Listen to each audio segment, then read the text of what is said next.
નમસ્કાર મિત્રો, D farmer ચેનલમાં તમારું સ્વાગત છે। દેશ, દુનિયા અને ગુજરાતના તાજા, મોટા અને સૌથી મહત્વપૂર્ણ સમાચાર જાણીએ તે પહેલા ચેનલમાં નવા હોય તો ચેનલને જરૂરથી સબસ્ક્રાઇબ કરી અને વિડીયોને લાઇક કરી દેજો।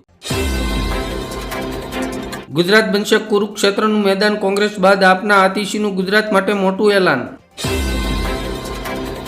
રાશન કાર્ડ હવે સાથે રાખવાની ઝંઝટ ખતમ, સરકારે મેરા રાશન 2.0 એપ્લિકેશન લોન્ચ કરી। અરવિંદ કેજરીવાલની મુશ્કેલીઓ વધશે, અન્ય આપના નેતાઓ સામે પણ દાખલ થશે એફઆરઆઈ કોર્ટનો નિર્ણય। 50 કરોડના ખર્ચે Sardar Sarovar dam experience centre બનશે। ઉત્તર પ્રદેશના મુસ્લિમોને ભાજપના મંત્રી રઘુરાજ સિંહે કહ્યું, હોળીના રંગોથી તકલીફ હોય તો હિજબા પહેરો અને નમાજ માટે મોડેથી અથવા ઘરેથી અદા કરો। સરકાર ટેકાના ભાવે કપાસની ખરીદી કરશે, 15 માર્ચ સુધીમાં કરાવવી પડશે નોંધણી। આરટીઆઈ કાયદાનો દુરુપયોગ કરનારાઓને હર્ષ સંઘવીએ આપી કડક ચેતવણી, કહ્યું સુધરી જાઓ નહીં તો જેલ જાઓ। 15 માર્ચથી સૌરાષ્ટ્ર અને કચ્છમાં કેનાલમાં સિંચાઈનું પાણી બંધ કરશે। નેપાળમાં હિન્દુ રાષ્ટ્રની માંગ અને રાજાશાહીની તરફેણમાં લોકો રસ્તા પર ઉતરી આવ્યા। સુરતમાં રત્ન કલાકારોનો પગાર નહીં વધારાય તો હડતાલ પર ઉતરવાની તૈયારી। ખેડૂતો માટે ખુશખબર, પીએમ કિસાન યોજનાના 2000 રૂપિયાનો 20મો હપ્તો જૂન મહિનામાં જારી કરવામાં આવશે। ભારતીય રિઝર્વ બેંક ટૂંક સમયમાં 100 અને 200 રૂપિયાની નવી નોટો બહાર પાડશે। આયુષ્માન યોજનામાં ગેરરીતિ મામલે સરકાર એક્શન મોડમાં, 3000થી વધુ હોસ્પિટલો સામે કાર્યવાહી। તેજસ્વી યાદવનો દાવો, 65% અનામત અટકાવતા પછાત વર્ગના ઉમેદવારોને થયું નુકસાન, નીતિશ વિરુદ્ધ શરૂ કર્યા ધરણા। ચિકન ખાનારાઓ સાવધાન, બર્ડ ફ્લૂના ખતરાને લઈને કેન્દ્ર સરકારે 9 રાજ્યોને આપ્યું એલર્ટ।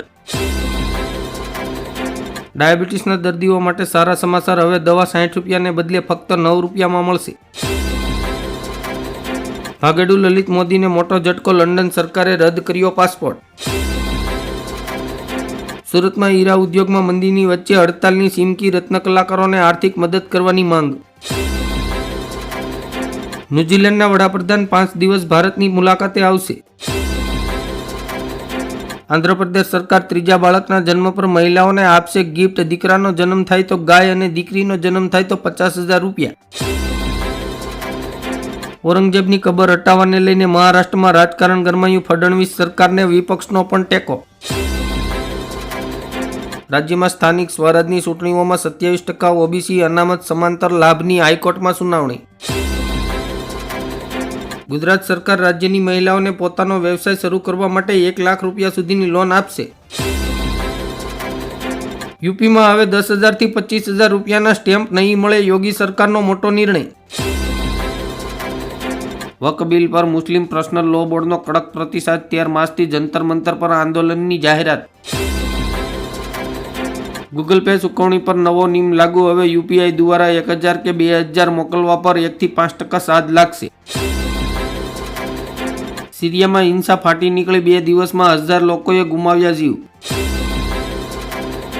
પાટીદાર અનામત આંદોલન સમયના વધુ 167 કેસ પરત ખેંચ્યા, ગુજરાત સરકારે કરી સત્તાવાર જાહેરાત। કુંભ સ્નાન પર રાજ ઠાકરેનું વિવાદાસ્પદ નિવેદન, કહ્યું ગંગાના ગંદા પાણીને સ્પર્શ નહીં કરું। હોળી ધૂળેટીના તહેવારો નજીક આવતા ધાણી, સણા અને ખજૂર સહિત અન્ય વસ્તુઓના ભાવમાં 20 થી 30% વધારો। નાણામંત્રી સીતારમણે આપ્યા સંકેતો, જીએસટીમાં મળશે મોટી રાહત।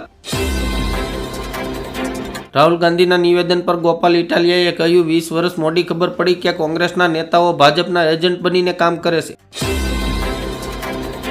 હવામાન વિભાગની આગાહી, વેસ્ટર્ન ડિસ્ટર્બન્સથી 14 માર્ચથી ગુજરાતના હવામાનમાં પલટો આવશે, કેટલાક ભાગોમાં છૂટાછવાયા ઝાપટાની શક્યતા। ગુજરાતના 13 જિલ્લાઓમાં હવામાન વિભાગે આપી લૂની એલર્ટ। અમેરિકાના જજે ચીનને કોવિડ-19ના તથ્યો છુપાવવા બદલ ફટકાર્યો $24 અબજ દંડ। ઇલેક્ટ્રિક વાહનો પર સબસિડી બંધ કરતા ઇલેક્ટ્રિક વાહનોના વેચાણમાં 60%નો ઘટાડો। અમેરિકા અને ગલ્ફના દેશોમાંથી આવ્યા સારા સમાચાર, પેટ્રોલ અને ડીઝલના ભાવ પાણી જેવા થઈ જશે। આધાર કાર્ડની માફક હવે ચૂંટણી કાર્ડમાં પણ યુનિક નંબર આવશે। સુરતમાં પીએમ કાફલાના રૂટમાં સાયકલ ચલાવનાર છોકરાને મુક્કો મારનાર એસપીને મળી સજા. પાકિસ્તાન પણ અમેરિકાના રસ્તે 31 માર્ચ સુધીમાં ઘૂસણખોરોને દેશ છોડવાનો આદેશ આપ્યો.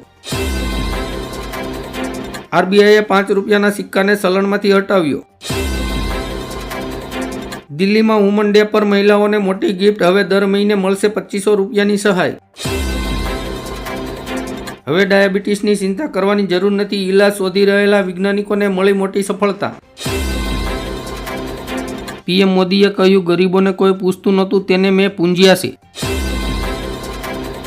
મધ્યપ્રદેશના મુખ્યમંત્રી મોહન યાદવે કરી મોટી જાહેરાત. ધર્માંતરણ કરાવનારાઓને મૃત્યુદંડની સજા આપવામાં આવશે. ભારત સરકારે કર્યો મહત્વનો નિર્ણય. 100% તૂટેલા ચોખાના નિકાસ પરનો હટાવ્યો પ્રતિબંધ. 1 એપ્રિલથી પોરબંદરથી સીધી મુંબઈની સ્પાઇસ જેટની ફ્લાઇટ અઠવાડિયામાં 2 વખત ઉડાન ભરશે.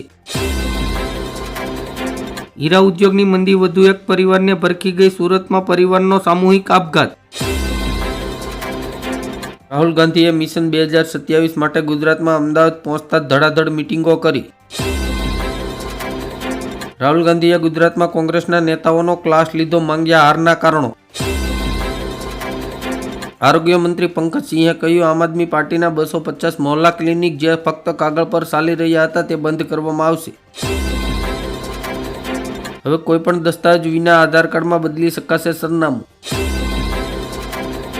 કેન્દ્ર સરકાર દ્વારા શ્રમ યોગી માનધન યોજના હેઠળ મજૂરોને દર મહિને મળશે 3000 રૂપિયાનું પેન્શન. યુપીઆઈથી પેમેન્ટ કરતા લોકોને મોટો ઝટકો. હવે ગૂગલ પે, ફોન પે અને પેટીએમ વસૂલશે વધારાનો ચાર્જ. પીએમ મોદીએ કહ્યું, 32 લાખ કરોડ રૂપિયા ગરીબોને કોઈપણ ગેરંટી વિના આપવામાં આવ્યા.